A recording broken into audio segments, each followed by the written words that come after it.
नमस्कार साथियों, मैं सौरभ स्वागत करता हूं आपका अपने YouTube चैनल पर। और आज हम करने जा रहे हैं 19 ऑफ द मई के करंट अफेयर्स। तो चलिए जी स्टार्ट करते हैं आज के करंट अफेयर्स। तो सबसे पहले हमारे पास जो करंट अफेयर है वो है, which state has recently launched scheme and ISHTH campaign for jail inmates. तो जेल में जो उपस्थित कैदी हैं उनके लिए एक प्रोग्राम स्टार्ट किया गया है ISTH। तो I स्टैंड्स फॉर इंटीग्रेटेड और बाकी सारे जो है बीमारियों के नाम हैं, जैसे कि S stands for sexually transmitted disease, H stands for HIV, T stands for TB and H stands for hepatitis. तो ये कैंपेन जो है आप पिक्चर में देखकर अंदाजा लगा सकते हैं। तो ये हैं हिमाचल के CM सुखविंदर सिंह सुक्खू। तो हिमाचल सरकार ने जो है अपने जो कैदियों के लिए एक कैंपेन स्टार्ट किया है जिसका नाम रखा गया है ISHTH। ठीक है, तो इनमें जो दिक्कत आती है कैदियों को उसके लिए ये कैंपेन जो है वो स्टार्ट किया गया है। अगर हम थोड़ा सा डिटेल में इसे पढ़ लें तो आपको पता है CM हमारे सुखविंदर सिंह सुक्खू जी हैं, और ये जो है बेसिकली एक जेल है हिमाचल प्रदेश में, कंडा जेल। ठीक है, कंडा जेल जो है वहाँ पे ये जो है स्टार्ट किया गया है प्रिजनर्स के लिए। ये मॉडल सबसे पहले कंडा जेल में जो है, ठीक है, वहाँ पे स्टार्ट किया जाएगा। और इसमें जो है जैसे मैंने पहले बता दिया है ISHTH, S means sexually transmitted infections जो होते हैं, HIV human immuno deficiency virus, T stands for TB that is tuberculosis, S stands for hepatitis. तो इनमें जो है फैसिलिटी जो है दी जाएगी, और जो आपके कैदी हैं, जो प्रिजनर्स हैं, उनके प्रॉपरली टेस्ट करवाए जाएंगे, और अगर किसी को दिक्कत है तो इसका इलाज जो है वो करवाया जाएगा इस मिशन के अंडर। तो ये कैंपेन जो है वो स्टार्ट किया गया है। ठीक है, और ये एफर्ट जो है वो हमारी स्टेट गवर्नमेंट के द्वारा चलाए गए हैं। और इसमें जो है सबसे पहले एक मिशन है हमारा एड्स को जो है ख़त्म करना। कब तक? 2030 तक। तो 2030 तक ख़त्म करने के लिए जो है ये प्रोग्राम इसलिए भी चलाया जा रहा है। तो चलते हैं जी नेक्स्ट क्वेश्चन की तरफ। In which district of Himachal Pradesh government set up a ethanol plant with Hindustan petroleum corporation limited. तो Hindustan private petroleum corporation limited के साथ मिलकर जो सरकार है इथेनॉल का प्लांट ओपन करने जा रही है। इथेनॉल क्या है? ये आपके जो भी आपके उत्पाद होते हैं उनको गलने सड़ने के बाद जो है इथेनॉल जो है तैयार किया जाता है। फॉर एग्जांपल सबसे ज़्यादा तैयार जो किया जा रहा है इथेनॉल वो आपके किया जा रहा है गन्ने से। और ये जो बायोफ्यूल्स हैं इनको हम पेट्रोल में मिक्सिंग करके जो है यूज़ कर रहे हैं। अभी हमने जो है 10% जो है आजकल जो भी पेट्रोल आते हैं उनमें इथेनॉल मिला होता है 10% तक, जिससे कि हमें पेट्रोल की निर्भरता बाकी देशों पर हमारी कम होती है। और हमारे एग्रीकल्चर जो भी लोग करते हैं, तो एग्रीकल्चर की कोई भी खेती है उनसे जो है इथेनॉल जो है बनाया जाता है। इवन दो हमारे फूड है वो ख़राब होने से भी इथेनॉल जो है बनाया जाता है। तो इथेनॉल का प्लांट जो है अब ऊना में भी लगने जा रहा है। तो यहाँ के जो एग्रीकल्चरिस्ट हैं उनके लिए काफ़ी बेनिफिट हो जाएगा। अपने एग्रीकल्चर के जो प्रोडक्ट्स हैं वहाँ बेचकर उनसे इथेनॉल जो है बनाया जाएगा। तो गवर्नमेंट ऑफ हिमाचल प्रदेश और आपकी हिंदुस्तान पेट्रोलियम कॉरपोरेशन ऊना में, ऊना के एक जगह है जीतपुर बैड़ी, वहाँ पे जो है इथेनॉल का प्लांट जो है ओपन करने जा रहे हैं। तो ये काफ़ी अच्छी न्यूज़ है हिमाचल के लिए। और इसमें जो फंड होगा, वो फंड की अगर बात की जाए तो ये फंड जो है 500 करोड़ होगा, और ये ज़मीन जो है वो 30 एकड़ होगी। और इसके बाद जो है जो हमारी स्टेट है वो 50% इस फंड में जो है इन्वेस्ट करेगी, और 50% ऑफ द मनी जो है वो आपकी हिंदुस्तान पेट्रोलियम कॉरपोरेशन जो है वो करेगी, है ना। तो ये थी न्यूज़, काफ़ी इंपॉर्टेंट न्यूज़ है। इथेनॉल पावर प्लांट जो है आपके ऊना में बनने जा रहा है, और काफ़ी अच्छी अच्छी चीज़ें जो हैं अभी हाल ही में हो रही हैं, और देश हमारा जो काफ़ी तरक्की में है, और उसी के साथ हमारा स्टेट भी काफ़ी अच्छी तरक्की कर रहा है। और आपकी आय के साधन जो है वो डेवलप होते रह रहे हैं। जैसे जैसे ये प्लांट की संख्या बढ़ती जाएगी तो एम्प्लॉयमेंट जो है ऑटोमेटिकली इंक्रीज़ करता जाएगा, जिससे कि इकोनॉमी को भी बूस्ट मिलेगा, और हमारे जो लोकल लोग हैं उन्हें भी जो है बूस्ट मिलेगा। नेक्स्ट है who has recently became the first women and non secretary bureaucrat chairperson of competition commission of India. तो सबसे पहले तो बात करते हैं कंपटीशन कमीशन ऑफ इंडिया है क्या। तो ये एक गवर्नमेंट ऑर्गेनाइजेशन है, वो बनाई गई थी। किस वजह से बनाई गई थी कि कुछ कंपनीज जो हैं वो मोनोपोली अपनी सेट ना करें। मोनोपोली मतलब कि एक ही कंपनी जो है अपना दबदबा ना बनाए, सबके लिए कंपटीशन के चांसेस जो है ओपन रहे, उसके लिए कंपटीशन कमीशन ऑफ इंडिया जो है एस्टेब्लिश किया गया है। उसका एक एक्ट है, रूल्स हैं। जैसे आपने सुना था पहले कि एयरटेल ने वोडाफोन और काफ़ी जो कंपनी है उन्होंने मिलकर जियो की कंप्लेंट की थी कि ये जो है इस एक्ट के खिलाफ है। एक्चुअली आपको सब लोगों को पता है कि जियो ने क्या किया था। जियो ने जो है फ्री में आपके सिम जो हैं बेचे थे, तो इसके कारण जो है जो भी कंपटीशन में कंपनीज थी उनको काफ़ी लॉस हुआ और वो गई थी कोर्ट में इसी एक्ट के अंदर। फिर क्या हुआ कि जियो जो थी उसने कहा कि हम जो ये सेवाएं दे रहे हैं वो CSR के अंडर दे रहे हैं, मतलब कि कॉरपोरेट सोशल रिस्पॉन्सिबिलिटी। तो CSR के अंडर जब सर्विसेज दे रहे हैं तो हर कॉरपोरेट की एक सोशल रिस्पॉन्सिबिलिटी होती है कि जनता के लिए फ्री में कुछ करना। तो जियो ने कहा कि हम अपना CSR जो है वो दे रहे हैं, इस वजह से इस पर कोई एक्शन नहीं हो पाया था। अब बात करते हैं CCI की, पहली जो इसमें ना ही सेक्रेटरी रही हो और पहली वुमेन जो है वो बनने जा रही हैं CCI की हेड, और वो बनी है आपकी रवनीत कौर। ठीक है, option number A is the right answer. Ravneet Kaur जो है CCI की चेयरमैन जो है बनने जा रही हैं। अब जितनी भी ये अपॉइंटमेंट्स होती हैं, ठीक है, तो इन अपॉइंटमेंट्स को बड़ी बड़ी कंपनीज हैं, स्टैट्यूटरी बॉडीज हैं, उन सब की अपॉइंटमेंट्स जो है एक कमेटी करती है जिसको बोलते हैं ACC कमेटी। मतलब कि आप जैसे पढ़ेंगे ACC स्टैंड्स फॉर आपकी appointments committee of the cabinet. तो एक कैबिनेट होती है जिसको हेड करते हैं हमारे देश के प्रधानमंत्री, और बड़ी बड़ी जो बॉडीज़ हैं उनमें जो है आपकी अपॉइंटमेंट्स जो है उनके थ्रू जो है की जाती हैं। तो यहाँ पे भी अपॉइंटमेंट जो है ACC के द्वारा की गई, किसकी? Chairperson of competition commission of India Ravneet Kaur की अपॉइंटमेंट। और रवनीत कौर जो है वो मैक्सिममली 5 साल के लिए बनेगी, और मैक्सिमम जो एज रहेगी 65 ईयर जो है इनकी एज रहेगी। तो इसके बाद जो है ये रिटायर हो जाएंगी, और सर्विस जो हैं सब मैक्सिमम 5 ईयर्स के लिए बनेगी। जो भी पहले हो जाती है तो उसके बाद इनको जो है हटा दिया जाएगा। अब बात करते हैं CCI की। तो CCI जो मैंने पहले भी डिस्कस किया, कंपटीशन कमीशन ऑफ इंडिया, ठीक है। अब ये कब बना? इससे पहले जो था एक एक्ट था जिसका नाम था monopolies and restrictive trade practices act 1969। इसको हटा के जो है ये बना था कंपटीशन एक्ट 2002, ठीक है, और ये मार्च 2009 में जो है लागू किया गया था। तो जो आपकी ये CCI कमेटी होती है, इसमें जो है एक चेयरपर्सन होता है और 6 मेंबर्स होते हैं जो आपको अपॉइंट किए जाते हैं सेंट्रल गवर्नमेंट के द्वारा, ठीक है। तो ये था आपके CCI के बारे में। आपको काफ़ी अच्छी चीज़ें जो हैं आज पता लगेंगी, क्योंकि अपॉइंटमेंट्स काफ़ी ज़्यादा हैं आज के लेक्चर में, और ये अपॉइंटमेंट्स मोस्टली जो है वो आपकी करेगी ACC, द अपॉइंटमेंट्स आपकी कमेटी ऑफ द कैबिनेट ये करेगी। तो चलते हैं जी नेक्स्ट है आपके पास recently 6th Indian Canada ministerial dialogue on trade and investment, मतलब कि MDTI ministerial dialogue on trade and investment was held in which of the following cities. तो कनाडा से जो है, कनाडा के साथ हमारी ये MDTI जो है इन्वेस्टमेंट मीट हुई, ये कहाँ पे हुई है? और ये 6th है, तो ये हुई है कनाडा की capital, that is your Ottawa, ठीक है। और ये कनाडा की हैं मिनिस्टर, इनके साथ जो है ये मीटिंग हुई है। इसमें क्या डिस्कशन किया गया है आपको पता है? जैसे ट्रेड एंड इन्वेस्टमेंट की जो है ये मीटिंग हुई है, तो इसमें ट्रेड एंड इन्वेस्टमेंट पे बात हुई होगी।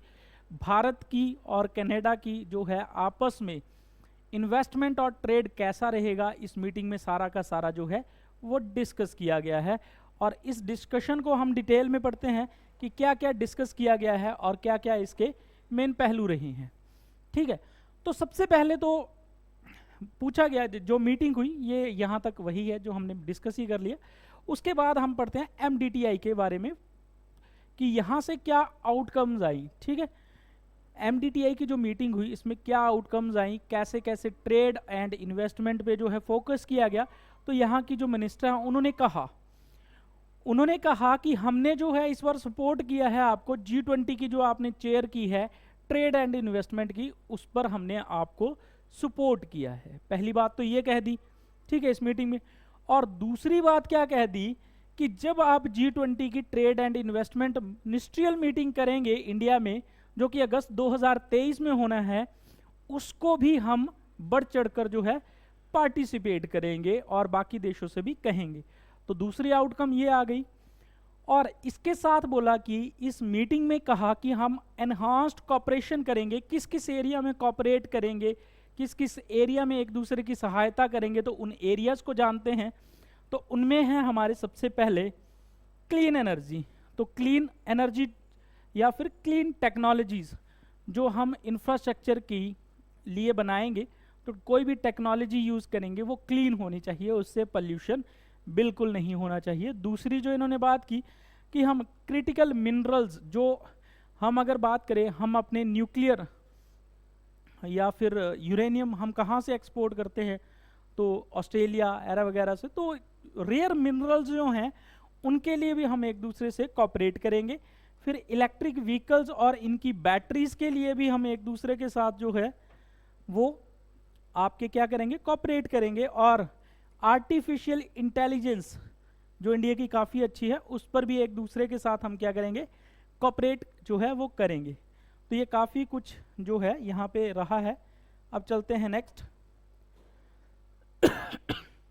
नेक्स्ट है, who was recently appointed as the chairman of the petroleum and natural gas regulatory, जिसकी फुल फॉर्म है, मतलब कि PNGRB की ये फुल फॉर्म है, petroleum and natural gas regulatory board.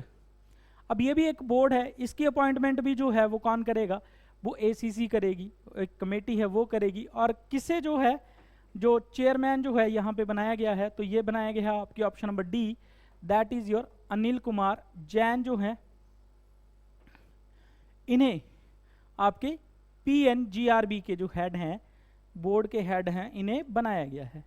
अब जानते हैं इनकी अपॉइंटमेंट के बारे में, मैंने पहले ही डिस्कस कर चुके हैं कि इनको कौन अपॉइंट करता है, ACC, मतलब कि appointments committee of the cabinet जो है इन्हें अपॉइंट करती हैं। और इसको हेड कौन करता है, लीड कौन करता है, तो देश के प्रधानमंत्री जो हैं इसे लीड करते हैं। और फिर ये हायर पोस्ट पे जो है इन लोगों को अपॉइंट जो है वो किया जाता है। अब बात करते हैं इन्होंने जो है किसको रिप्लेस किया है। तो अच्छा, इनके बारे में अगर बात की जाए तो ये पहले क्या थे, अनिल कुमार जैन जो हैं ये फॉर्मल कोल सेक्रेटरी जो थे ये पहले थे, ठीक है। और इन्हें जो है न्यू चेयरमैन बना दिया गया है, ये तो हमने डिस्कस कर ही लिया। और इनका जो टाइम पीरियड है हमने पहले भी डिस्कस किया है कि मैक्सिमम टू मैक्सिमम कितने ईयर्स का रहेगा, तो ये 5 ईयर्स का रहेगा, ठीक है। और एज कितनी होनी चाहिए, तो जब 65 के हो जाएंगे तो इन्हें रिटायर कर दिया जाएगा। तो ये सब कुछ भी इसमें लिखा गया है दोबारा से, जो हमने पढ़ी लिया। इसके बाद है, अगर हम बात करें petroleum and natural gas regulatory board के बारे में, तो ये एक्ट है जिसके अंडर ये बनता है। तो ये एक्ट है आपका petroleum and natural gas regulatory board act 2006 के अंडर जो है आपकी बनी है petroleum and natural gas regulatory board. अच्छा, उसके बाद बात करें अगर ये कौन सी मिनिस्ट्री के अंडर आता है, तो ये मिनिस्ट्री है आपकी ministry of petroleum and natural gas ministry के अंडर जो है ये डिपार्टमेंट आता है। तो चलिए जी नेक्स्ट क्वेश्चन की तरफ। नेक्स्ट है हमारे पास, name the personality who has recently elected as the first women director general of international organisation for migration. तो international organisation for migration, migrate जो भी लोग हो रहे हैं, तो इंटरनेशनल ये एक ऑर्गेनाइजेशन बनी है कि उनकी माइग्रेशन जो है स्मूथ रहे। जो देश के लोग हैं वो किसी भी देश में माइग्रेट होए, वहाँ पे उनको अच्छी फैसिलिटीज़ मिले और अच्छी तरह से वो माइग्रेट हो पाए, इसके लिए एक ऑर्गेनाइजेशन बनी है IOM, International organisation for Migration. और उसकी जो प्रेसिडेंट हैं वो रिसेंटली किसे इलेक्ट किया गया है, आप पिक्चर में देख सकते हैं, ये है आपकी option number D, that is your MEE pop. तो MEE पॉप जो हैं वो USA से हैं और इनकी जो है, इन्हें बनाया गया है यहाँ के डायरेक्टर जनरल, ठीक है।